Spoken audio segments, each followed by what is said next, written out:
வணக்கம் மாணவர்களே. இன்று 6ஆம் வகுப்பு பாடத்தில் 3ஆம் பருவம் அதில் பாரதம் அன்றைய நாற்றங்கால் அப்படின்ற ஒரு செய்யுள் பகுதியை பார்க்க போகிறோம். இந்த செய்யுள் பகுதியின் ஆசிரியர் பார்த்திங்கன்னா தாராபாரதி அப்படின்றவர். அவரை பற்றின குறிப்புகளை பின்னாடி பார்க்கலாம். அதுக்கு முன்னாடி அது என்ன பாரதம்னா தெரியும், நம்மளுடைய இந்த நாடு, நம்மளுடைய தேசம் அப்படின்னு சொல்லலாம். அன்றையனா அப்போதைய அந்த காலத்தில், அன்றைய காலகட்டங்களில் அப்படின்னு சொல்லலாம். அது என்ன நாற்றங்கால் அப்படின்னா, அந்த காலத்தில் நம்மளுடைய முன்னோர்கள் விட்டு சென்ற செல்வங்கள் எல்லாம் அப்படியே எப்படி இருக்கான், ஆணி வேர் மாதிரி அப்படியே என்ன சொல்கிறது, ஒரு பெரிய ஆலமரத்துக்கு எது கிரிப்பாக இருக்கும் ஒரு வேர், அந்த மாதிரி நாற்றங்கால் மாதிரி. இப்போ விவசாயம் செய்கிறதுக்கு அந்த நடுவாங்க இல்லையா, அதுக்கெல்லாம் அந்த வேர் எப்படி இருக்கணும், உறுதியாக இருந்தால் தான் அந்த பயிர்கள் எல்லாம் என்ன பண்ணும், நல்லா வளம் பெற்று வளரும். அந்த மாதிரி அன்றைய காலத்தில் நம்மளுடைய முன்னோர்கள் நமக்காக விட்டு சென்ற பலவித வளங்களையும் பலவித இலக்கண இலக்கியங்களையும் பலவித கலாச்சாரங்களையும், அது மட்டும் இல்லாமல் பல நாட்டில் இருக்கக்கூடிய சிறப்புகளையும் பற்றி தான் இந்த செய்யுள் பகுதியில் பார்க்க போகிறோம். வாங்க பாடத்துக்குள்ளே போகலாம். நுழையும் முன், நமது நாடு வளம் பொருந்தியது. இங்கு இயற்கை வளங்கள் மட்டுமன்றி இலக்கிய வளங்களும் மிகுந்துள்ளன. வேற்றுமையில் ஒற்றுமையை கொண்டது நமது நாடு.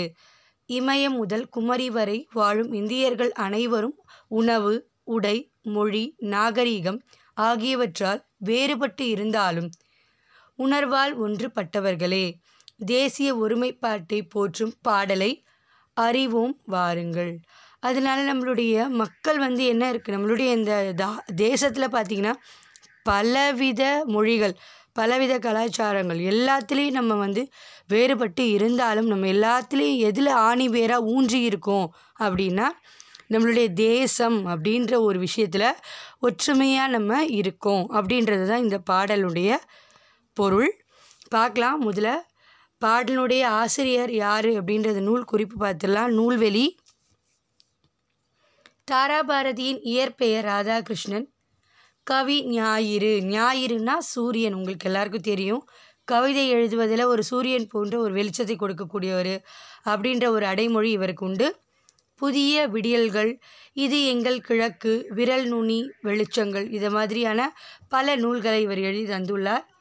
இவர் இங்கே நமக்கு கொடுத்திருக்க பாடப்பகுதி பார்த்திங்கன்னா தாராபாரதியின் கவிதைகள் அப்படின்ற தொகுப்புலேருந்து கொடுக்கப்பட்டிருக்க பாடல் தான் இது.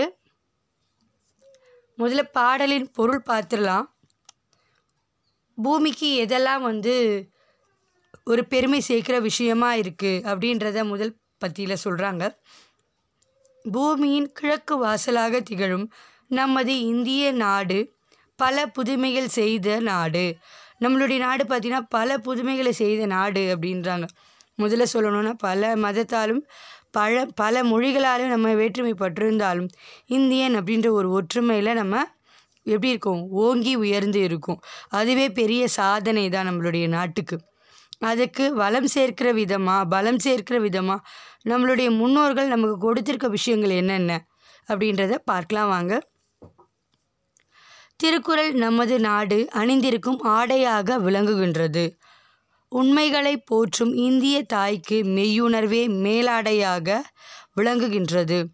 காளிதாசர் போற்றும் இந்திய தாய்மைக்கு காளிதாசர் இயற்றிய இனிமையான பாடல்கள் காவிரி கரை வரை எதிரொலிக்கின்றன.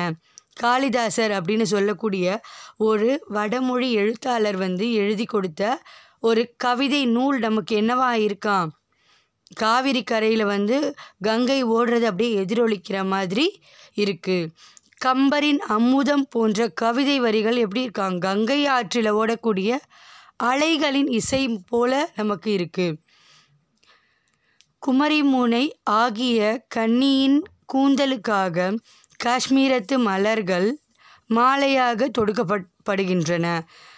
குமரி எப்படி இருக்கான் பார்த்திங்கன்னா, நம்மளுடைய இந்தியா வரைபடத்தில், அதாவது மேப்பில் பார்த்திங்கன்னா குமரி முனை தான் மேலே இருக்கும். அந்த மேலே இருக்கக்கூடிய குமரி முனையானது எப்படி இருக்குமா, அந்த கூந்தலில் வெள்ளை கலரில் ஏதோ பூக்களை வச்ச மாதிரி வளைந்து நெளிந்து காணப்படுது அப்படின்னு சொல்கிறாங்க.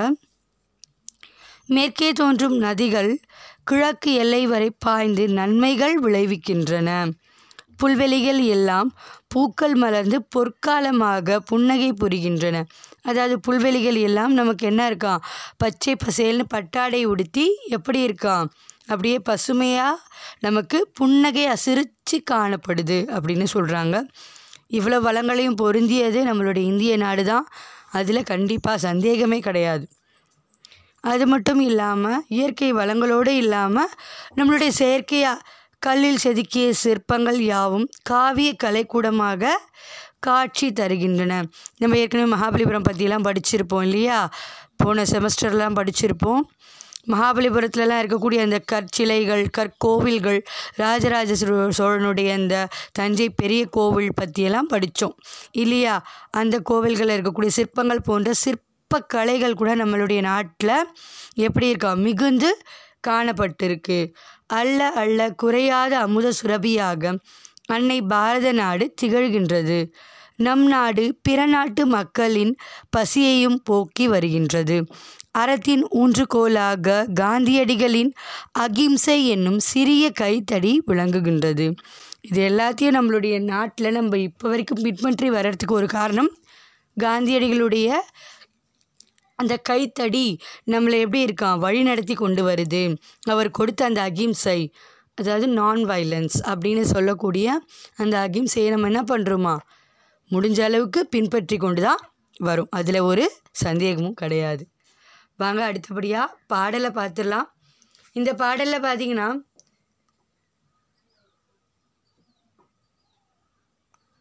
புல்வெளியெல்லாம் பூக்காடாகி அப்படின்னு இருக்குது பார்த்தீங்களா. கீழே இருந்து 10 வரிகள், அந்த 10 வரிகளும் உங்களுக்கு மனப்பாட பகுதியாக கொடுக்கப்பட்டிருக்கு. பாடலை முதல் வரியிலேருந்து பார்த்துடலாம். புதுமைகள் செய்த தேசம் இது. நம்மளுடைய தேசம் புதுமைகள் செய்த தேசம்தான். பூமியின் கிழக்கு வாசல் இது. பூமியினுடைய கிழக்கு பகுதியில் இருக்கக்கூடிய வாசலானது தான் நம்மளுடைய இந்திய நாடு. தெய்வ வள்ளுவன் நெய்த குரல் தான் தேசம் உடுத்திய நூலாடை. நம்மளுக்கு ஆடையாக திகழ்வது எதுனா வள்ளுவன் கொடுத்த திருக்குறள். மெய்களை போற்றிய இந்திய தாய்க்கு மெய்யுணர்வு என்கின்ற மேலாடை. நாம் பேசாமல் பொய் பேசாமல் உண்மையை பேசி கொண்டு இருக்கிறோம் இல்லையா, அதுதான் எப்படி இருக்கான், நம்மளுடைய இந்திய தேசத்திற்கே ஒரு மேல் ஆடை மாதிரி இருக்குது அப்படின்னு சொல்கிறாங்க. காளிதாசனுடைய பாடல்கள் எப்படி இருக்காங்க, காவிரி கரையில் எதிரொலிக்கக்கூடிய தேனிசை பாடல்கள் போல இருக்குது. கம்பனின் அமுத கவிதைகளுக்கு கங்கை அலைகள் என்ன பண்ணுதான், இசையமைக்குது. கன்னிகுமரியின் கூந்தலுக்காக காஷ்மீர் தோட்டம் பூத்தொடுக்கும். அந்த காஷ்மீரகத்தினுடைய அந்த இடமானது எப்படி இருக்கான், வெள்ளையாக இருக்கல, பனிக்கட்டிகள் அதெல்லாம் பார்க்கறதுக்கு நம்மளுடைய இந்த பாரத தேசத்துக்கே வெள்ளை கலரில் பூ வச்ச மாதிரி ஒரு அழகு கொடுக்குது அப்படின்னு சொல்கிறாங்க. மேற்கு மலைகள் நதிகளை அனுப்பி கிழக்கு கரையின் நலம் கேட்கும். மேற்கு மலை தொடர்ச்சியெல்லாம் என்ன பண்ணுமா, கிழக்கு கரையில் இருக்கக்கூடிய வயல்வெளிகளுக்கெல்லாம் தண்ணீர் பாய்ச்சி அதனுடைய நலத்தை என்ன பண்ணுமா, பாதுகாத்து கேட்டுக்கொண்டு வருது அப்படின்னு சொல்கிறாங்க. இப்போ அடுத்து இதிலேருந்து தான் நமக்கு மனப்பாட பகுதி மாணவர்கள் அப்போதே படிச்சிடணும். புல்வெளியெல்லாம் பூக்காடாகி புன்னகை செய்த பொற்காலம். புல்வெளிகள் எல்லாம் என்ன பண்ணுதான், அப்படியே பூக்கள் அப்படியே மலர்ந்து புன்னகை செய்து வருதாம், சிரிச்சுக்கிட்டு இருக்கு. கல்லை கூட காவியமாக்கி கட்டி நிறுத்திய கலைக்கூடம். கற்களை கூட என்ன பண்ணுறோமா, கல் சிலைகளாக வடிக்கக்கூடிய காவிய கலைக்கூடங்கள், அழகு சிற்பங்கள் நிறைந்த என்னது ஆர்ட் கேலரின்னு சொல்வீங்க இல்லையா, அதுதான். அன்னை நாட்டின் அமுத சுரபியில் அந்நிய நாடுகள் பசி தீர. நம்மளுடைய நாட்டில் இருக்கக்கூடிய வளங்களை தான் முதல்ல என்ன பண்ணாங்களாம், வெளிநாட்டவர்கள் வாங்கி சென்றார்கள். அதுக்கப்புறம் தான் என்ன பண்ணாங்க, நம்மையே ஆள ஆரம்பிச்சிட்டாங்க. அண்ணல் காந்தியின் சின்ன கைத்தடி அறத்தின் ஊன்றுகோலாக புதுமைகள் செய்த தேசம் இது. பூமியின் கிழக்கு வாசல் இது. காந்தியடிகளுடைய அந்த கைத்தடியானது இன்று வரைக்கும் நம்மளை என்ன பண்ணுதான், ஒரு நிலைநாட்டி வழிநடத்தி வருது அப்படின்னு சொல்கிறாங்க. இந்த கடைசி 10 வரிகள் மனப்பாட பகுதி மாணவர்கள் அப்போதே படித்து அப்பப்போவே எழுதி பார்த்துக்கணும். இன்னிலேருந்தே அதை நீங்கள் செய்யணும். அதுக்கப்புறம் உங்களுக்கு இந்த பாடத்தில் கொடுத்துருக்க சொல்லும் பொருளும் இங்கேயும் கொடுக்குறேன். அப்புறம் வினாவிடை கொடுக்கும்போது அந்த பகுதியிலையும் கொடுத்துட்றேன். இந்த பாடத்தின் தொடர்ச்சியாகவே இந்த பாடத்தினுடைய வினாவிடைகளை கொடுத்துட்றேன். ஏன்னா நமக்கு நேரமின்மை காரணமாக அப்பப்போவே கொடுத்துட்றேன். நீங்கள் கையோட பாடத்தையும் கவனிச்சுட்டு இந்த பாடத்தில் இருக்கக்கூடிய வினாவிடைகளையும் எழுதிடணும். மெய், உண்மை, தேசம், நாடு. நன்றி மாணவர்களே. மீண்டும் அடுத்த வகுப்பில் சந்திக்கலாம்.